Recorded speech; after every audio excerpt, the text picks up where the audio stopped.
Bismillahirrahmanirrahim. Today we will have a discussion on some further aspects of process costing system and the use of various concepts in preparation of cost of production report. Here we will discuss various aspects of calculation of equivalent units. Materials can be added at different point of time in a production cycle, might be at the start of the period, might be at the end of the period, might be after completion of certain stage.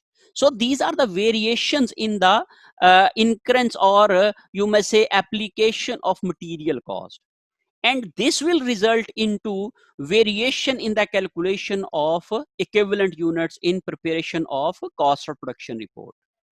We will have illustrative examples for calculating of equivalent units by using various aspects of these incurrences of material costs or these application of material cost in the production cycle. Sometimes there might be a situation that materials are added in parts. Some material is added at the start, some material is added during the period at a certain point of time, and some materials are added at the end of the period. We can say that 40% material is added at start, 20% material is added at when the units are half completed, and rest of the material is added at end of the period.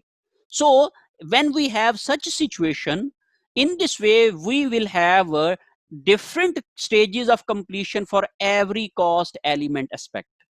We will have different stage of completion for materials, we will have different stage of completion for conversion, we will have different stage of completion for labor and factory overheads. So we will have a complete numerical illustration and example for the calculation of this, how we will calculate work in process inventory. So the valuation of work in process inventory will require allocation cost of each element. We will have work in process inventory costs showing the different cost elements. Whatever cost is included in work in process inventory, that might be material, that might be labor, that might be factory overhead, that might be previous department cost. So we will show all cost elements separately. In this way, we will have the proper information for our calculation of cost and working for a weighted average cost method. So in weighted average cost method, we would have or we would require a work in process inventory cost of each element.